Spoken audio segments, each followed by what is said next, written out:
এজন অন্ধবিশ্বাসী স্বামী আৰু আনফালে নিজৰ জন্মদাত্ৰী মা।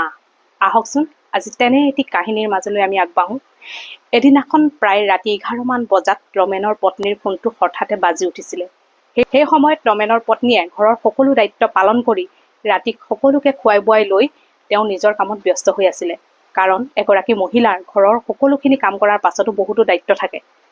তেওঁ পাকঘৰতেই আছিলে। সেই সময়ত ৰমেনৰ পত্নীৰ ফোনটো যেতিয়া বাৰে প্ৰতি বাজি আছিলে ৰমেনে শুৱা পাতিৰ পৰাই মাত লগালে, এইফালে আহা, তোমাৰ নতুন বয়ফ্ৰেণ্ডে ফোন কৰিছে, ফোনটো ৰিচিভ কৰাহি, আজিকালি তোমাৰ কথাই বেলেগ, তুমি আগতকৈ সলনি হৈছা, তেনেকৈ বহু কথাই শুনাই দিলে।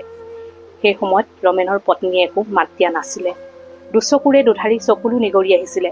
তেওঁ তেনেকুৱা স্বভাৱৰ নাছিলে। তেওঁ খুব অমায়িক, শান্ত আৰু খুব ভাল মানুহ আছিলে। যেতিয়া তেওঁ তেনেকৈ ক'লে একো মাত দিয়া নাছিলে পত্নীয়ে। আকৌ যেতিয়া বাৰে প্ৰতি ফোনটো বাজে ৰমেনে আৰু বহু কথাই শুনাই দিলে। তোমাৰ নতুন বয়ফ্ৰেণ্ডৰ মাতটো মোক এবাৰ শুনোৱাহিচোন, আহা আহা, এনেকৈ ক'লে। কিন্তু পত্নী ওচৰলৈ অহা নাছিলে। এইবাৰ যেতিয়া আকৌ ফোনটো বাজি উঠিলে ৰমেনে খুব ধমকিৰ সুৰেৰে ক'লে, তুমি নাহা কিয়? মোৰ ওচৰলৈ আহা আৰু ফোনটো মোৰ সন্মুখতে এবাৰ ৰিচিভ কৰা, তেনেকৈ ক'লে। পত্নীয়ে লাহে লাহে পাকঘৰৰ পৰা আহি ফোনটো ৰিচিভ কৰিলে আৰু মানুহজনৰ সন্মুখতে ৰৈ ল'লে। যেতিয়া ফোনটো ৰিচিভ কৰে তেওঁ ফোনটো দেখে যে মাকে ফোন কৰিছে।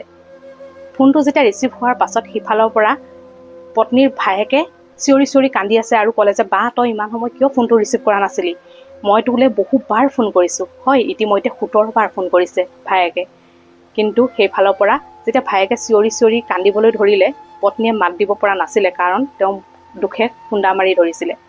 তেতিয়া ভায়েকে ক'লে যে বা তই যদি আৰু 5 মিনিটৰ আগত ফোনটো ৰিচিভ কৰিলিহেঁতেন হয়তো মাৰ মাতটো শেষবাৰৰ কাৰণে এবাৰ হ'লেও শুনিলিহেঁতেনো, এনেকৈ ক'লে। তাৰ পাছত আৰু একো নাই, ফোনটো স্তব্ধ হৈ গ'ল অকণমান সময়ৰ কাৰণে। আৰু ৰমেনো শুৱা পাতিৰ পৰা উঠি বহিলে আৰু তেওঁ কিবা স্তম্ভিত ঘূৰাই পোৱা নিচিনা পালে। পত্নীৰ হাততে থাপ মাৰি ধৰিলে আৰু ক'লে যে মোক মাফ কৰি দিবা, মই সঁচাকৈ বৰ ভুল কৰি পেলালোঁ। কিছুমান নক'বলগীয়া কথা কৈ তোমাক মনত বৰ দুখ দিলোঁ। পত্নীয়ে কিন্তু একো মাত বোল নিদিলে আৰু লাহেকৈ দুৱাৰখন খুলি চোতালৰ ফালে দৌৰ মাৰিলে। কাৰণ ভিতৰত কান্দিবলৈও তেওঁ যেন সাহস কৰিব নোৱাৰিলে। কি বা হয় কান্দিলে, গিৰিয়েকে বা আকৌ কি কয়, তেনেকৈ ভাবি তেওঁ চোতাললৈ গ'ল আৰু চোতালত গৈ চিঞৰি চিঞৰি কান্দিবলৈ ধৰিলে। সেই সময়ত যেন এজাক চেঁচা বতাহে পত্নীৰ গাটো কোবাই যোৱা যেন পালে আৰু অকণমান বৰষুণ এজাক অহা নিচিনা পালে।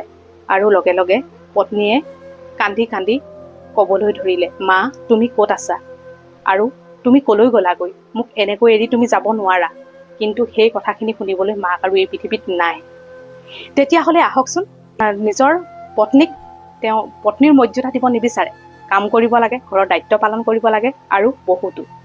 কিন্তু তেওঁ যে কিবা আত্মসন্মান থাকে, তেওঁ যে স্বাভিমান থাকে, মান থাকে, সন্মান থাকে বা দুখ থাকে, বেজাৰ থাকে, তেওঁলোকে সেইবিলাক বুজি নাপায়।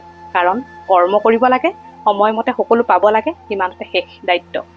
সেই মহিলাগৰাকীৰ জানো সকলোখিনি কাম কৰাৰ পাছত ফোনটোত বা কিবা নিজৰ আত্মীয়ৰ লগত জানো এষাৰ কথা পাতিবলৈ মন নাযায় বা দেৰিকৈ হ'লেও জানো তেওঁলৈ ফোন আহিব নোৱাৰে? সেইটো জানো কিবা অপৰাধ হ'ব পাৰে? কিন্তু তেওঁ সেই কথাখিনি বুজি নাপালে। সেইটো অপৰাধ হ'ব পাৰে জানো?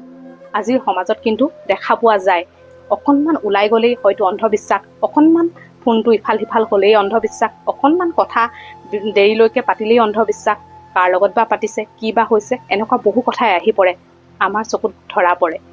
আহকচোন, এনেকুৱা যাতে আমাৰ মহিলাসকলৰ ক্ষেত্ৰত নহওক বা কাৰোৰে ক্ষেত্ৰত নহওক, আজি ৰমেনৰ পত্নীৰ ক্ষেত্ৰত যিটো হ'ল এনেকুৱা যাতে নহওক। নিজৰ জন্মদাত্ৰী মাকক অন্ততঃ অকণমান সময় দিবৰ কাৰণে সকলোৱে অকণমান বুজক বা সেইখিনি অন্ততঃ বাধা নকৰিব। পত্নীক মৰ্যাদা দিয়ক আৰু আত্মসন্মান সকলোৰে আছে, মান অভিমান সকলোৰে আছে, জীয়াই থাকিবলৈ দিয়ক নিজৰ কণ, তেতিয়া এখন সুখৰ সংসাৰ হ'ব। এই কাহিনীটো বাৰু আপোনালোকৰ কেনেকুৱা লাগিলে? এই কাহিনীটো যদি আপোনালোকৰ অকণমান হ'লেও ভাল লাগিলে আৰু মহিলাসকলৰ কাৰণে যদি অকণমান হ'লেও অন্তৰ চুই গৈছে, তেতিয়াহ'লে মোৰ পেজটো ফ'ল' কৰিব আৰু মোক নতুন নতুন ভিডিঅ' বনাবলৈ আপোনালোকে উৎসাহ প্ৰদান কৰিব বুলি মই আশা ৰাখিলোঁ। ধন্যবাদ।